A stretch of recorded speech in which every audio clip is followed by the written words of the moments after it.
स्वास्थ्य की कीमत तब समझ में आती है जब बीमारी का मोल चुकाना होता है। नमस्ते दोस्तों, मैं श्रेयस बड़ी आप सबका मेरे YouTube चैनल पे बहुत बहुत स्वागत करता हूं। आज हम एक बहुत ही इंपॉर्टेंट टॉपिक पे डिस्कशन करने वाले हैं। आप जानते हैं जब कोविड आया था तो कितनी बुरी सिचुएशन हो चुकी थी पूरे दुनिया की।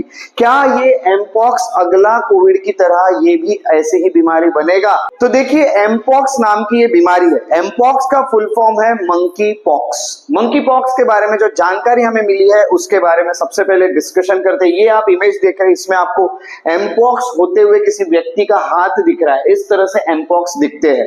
तो चलिए, अब हुआ क्या है, बहुत ज्यादा फैलने लगा ये एमपॉक्स, जिसको मंकी पॉक्स कहा जाता है। इतना फैलने लगा कि WHO, जिसको हम वर्ल्ड हेल्थ ऑर्गेनाइजेशन कहते हैं, ये बहुत ही इंपॉर्टेंट ऑर्गेनाइजेशन है और सबको ये ऑर्गेनाइजेशन पता है। जब से कोविड आया तब से तो हर व्यक्ति इस ऑर्गेनाइजेशन को जानने लगा। WHO ने एक इमरजेंसी मीटिंग बुलाई क्योंकि ये जो एमपॉक्स था ये बहुत जोर से फैलने लगा। अब रिपोर्ट ऐसी कहती है, अब यहाँ पे जब इनकी मीटिंग हुई तो वो ये कह रहे हैं कि इसको, ये वायरल आउटब्रेक जो हो रहा है, यानी ये जो बीमारी जितने तेजी से फैल रही है, तो क्या यूनाइटेड नेशन की ये जो बॉडी है वो इसे ग्लोबल इमरजेंसी डिक्लेयर करेगी क्या? जैसे कोविड के वक्त भी ग्लोबल इमरजेंसी डिक्लेयर कर दिया था। ग्लोबल यानी पूरे वर्ल्ड में जो बीमारी फैलती जा रही है, तब ग्लोबल इमरजेंसी डिक्लेयर की जाती है कि ये बीमारी अब पूरे वर्ल्ड का एक सीरियस, एक हम कहेंगे कि कारण बन चुका है। हमें टेंशन लेना पड़ेगा इसका, इसके बारे में सोचना होगा।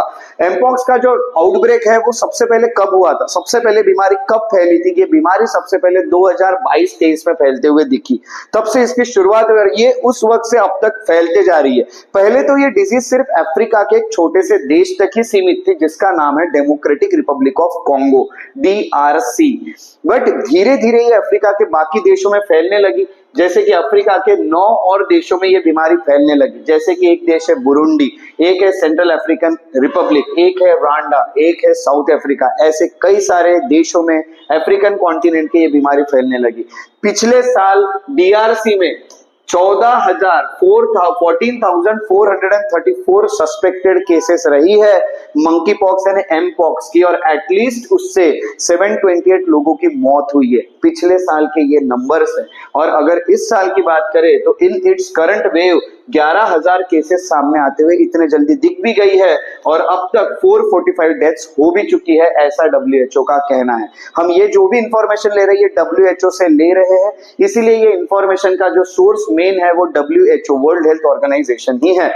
इन्फेक्शन जो है ये कैसा दिखता है, जैसे आप यहाँ पे देख रहे हैं, ये स्मॉल पॉक्स की तरह दिखता है। स्मॉल पॉक्स जैसा होता है वैसे ही आपको ये एमपॉक्स भी दिखेगा। और हम कहेंगे 1980 से इसकी शुरुआत हुई है।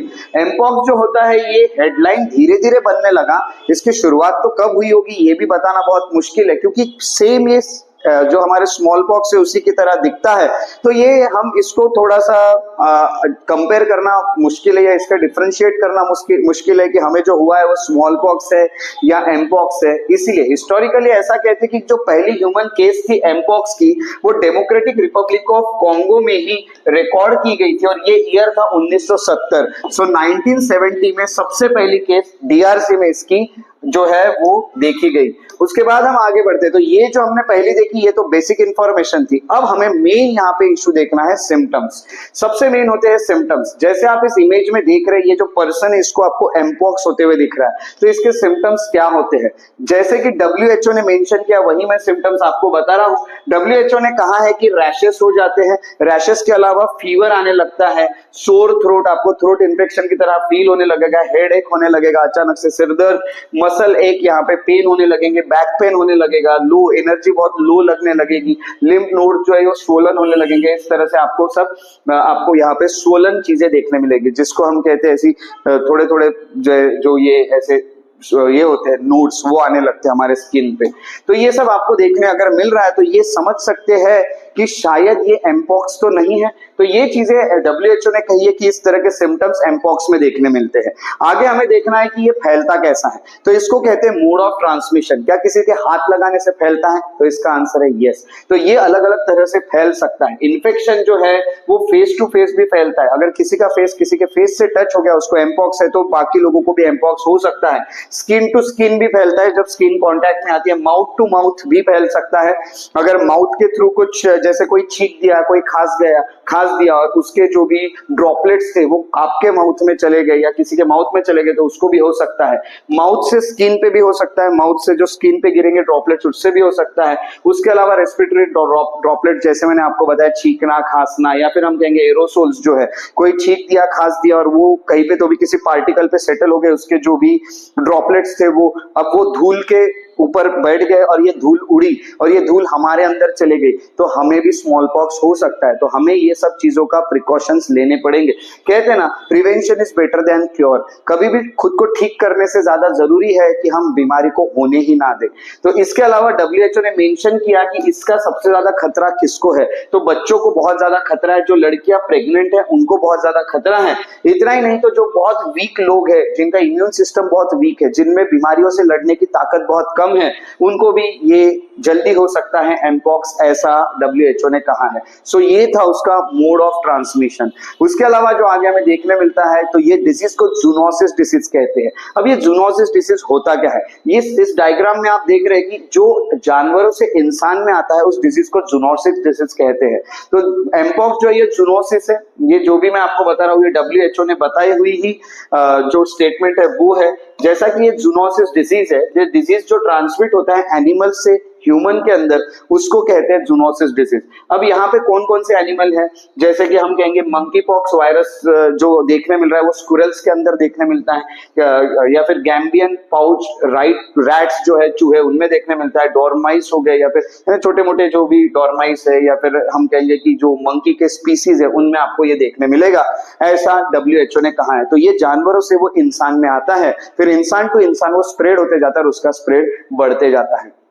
उसके बाद जो हमें आगे देखना है वो है प्रिवेंशन, डायग्नोसिस और ट्रीटमेंट। इसको प्रिवेंट कैसा किया जाए, इसको डायग्नोसिस कैसे किया जाए, यानी इसकी टेस्ट कौन सी होती है और इसका ट्रीटमेंट क्या रहेगा। WHO का कहना है, अब ये वाला जो आप देख रहे हैं इसमें आप देख रहे हैं स्वैब टेस्ट है, दिस इज RT-PCR, जो PCR टेस्ट होती थी कोविड के वक्त, वही टेस्ट है। उसी टेस्ट के थ्रू हम जान सकते हैं कि किसी को एमपॉक्स है कि नहीं। तो अकॉर्डिंग टू WHO एमपॉक्स जो है उसको आइडेंटिफाई करना बहुत इजी तो नहीं है, क्योंकि बाकी भी बीमारियां ऐसी दिखती है, स्मॉल पॉक्स भी वैसा ही दिखता है, काफी सारी बीमारियां जो ऐसी ही दिखती है, तो वो एमपॉक्स है कि नहीं ये समझना बहुत ज्यादा डिफिकल्ट है। यूएन ने ये बोला है कि एमपॉक्स जो है वो चिकन पॉक्स की तरह, मिसल्स की तरह, bacterial skin infection, scabies, herpes करके है, साइफिलिस करके है, या फिर बाकी सेक्सुअली ट्रांसमिटेड इन्फेक्शन जो है वो, या फिर किसी किसी को कुछ मेडिसिन लेने से एलर्जीज होती है, उसमें भी ऐसे सब आपको देखने मिल सकते हैं जो सिचुएशन मैंने आपको बताई थी। तो इस तरह से भी एलर्जीज वाली सिचुएशंस देखने मिल सकती है, जैसे मैंने इस इंसान को फोटो आपको दिखाया था। तो एलर्जी में भी ऐसा होता है, तो इसीलिए ये बहुत डिफिकल्ट है ये देखना कि वो स्मॉल पॉक्स है या एमपॉक्स है या कोई एलर्जी है या क्या है। सो ये बहुत डिफिकल्ट है। तो मैं आपको ये बता दूं इसी के अलावा कि डिटेक्शन अगर इसका करना है तो इसके डिटेक्शन के लिए जो टेस्ट है उसको कहा जाता है पॉलीमरेज चेन रिएक्शन, जिसको कहा जाता है PCR। मैं जानता हूं PCR ये वर्ड किसी के लिए नया नहीं है, जब से कोविड है तब से PCR टेस्ट सबको पता है, RT-PCR सबको पता है, उसी के थ्रू ये देखा जा सकता है, जिसको स्वैबिंग कहते हैं। तो हम कहेंगे कि स्वैबिंग जो है उस मेथड से, जैसे आप यहाँ देख रहे हैं उसी मेथड से हम पता कर सकते हैं। और इतना ही नहीं तो ब्लड टेस्ट यहाँ पे रिकमेंड नहीं की है WHO ने। ब्लड टेस्ट के थ्रू हम ये नहीं जान सकते कि वो एमपॉक्स है कि नहीं, तो blood testing is not recommended by WHO। इसके बाद देखते हैं इसके वैक्सीन के बारे में। देखिए जो ये एमपॉक्स है इसकी वैक्सीन है, और जो WHO ने स्टेटमेंट दी है वही स्टेटमेंट मैं आपको बताने वाला हूँ। वैक्सीन से होता क्या है, वैक्सीन लेने के बाद हम किसी भी बीमारी को प्रिवेंट कर सकते हैं। कोविड के बाद भी वैक्सीन ये वर्ड सबके लिए बहुत कॉमन हो चुका है। तो चलिए अब वैक्सीन की बात करें तो क्या कह रहा है WHO कहता है कि गोल क्या है, एमपॉक्स जो उसको ट्रीट करने का गोल क्या है, ताकि हम जो रैशेस हो रही वो खत्म कर सके आगे जाके, और आपको कोई कॉम्प्लिकेशंस ना आए, जल्दी से जल्दी आप केयर ले सके, तो हम बीमारियों का इलाज जल्द से जल्द शुरू कर सकते हैं अगर जल्दी पता चल गया तो। बट वैक्सीन लेनी चाहिए, वैक्सीन जो होगी वो 4 दिन के भीतर देनी चाहिए, ऐसा WHO कहता है। WHO को कहना है कि अगर किसी व्यक्ति को एमपॉक्स हो जाता है और हमें पता चल जाता है कि हम उसके कांटेक्ट में आ गए, तो हमें कांटेक्ट में आने के बाद 4 दिन के भीतर ये वैक्सीन ले लेनी चाहिए, ऐसा WHO का कहना है। उन्होंने ये भी रिकमेंड किया है कि जो लोगों को हाई रिस्क है, it is recommended for people at high risk to get vaccinated. तो जो बाकी लोग हैं, जैसे मैंने बताया कि प्रेग्नेंट वुमेन हो गई, बच्चे हो गए, या फिर हम कहेंगे कि जो लोग बहुत वीक इम्यून सिस्टम वाले, उन्होंने तो वैक्सीन पहले से लेके रखनी चाहिए, ये भी WHO ने कहा है। तो ये थी ओवरऑल इंफॉर्मेशन जो एमपॉक्स है उसकी। ज्यादा से ज्यादा लोगों के साथ ये इंफॉर्मेशन शेयर करते चलिए ताकि लोग अवेयर हो और इस बीमारी को हम कोविड की तरह फैलने से रोक दे। आपको पता है कोविड जैसी बीमारियां जब फैलती है तो कितनी बुरी हालत होती है। तो ये बीमारी कहीं आने वाला दूसरी बीमारी ना बन जाए कोविड के बाद, जो हमारा रूटीन है, जो हमारा शेड्यूल है, उसको डिस्टर्ब कर दे। तो हमें याद रखना है कि हमें इसको फैलाना है लोगों तक, बीमारी को नहीं, इस इंफॉर्मेशन को, और हमें बीमारी को रोकना है। तो इसी तरह हम अगले वीडियो में मिलेंगे, तब तक के लिए अपना ख्याल रखिए। Take care. जय हिंद।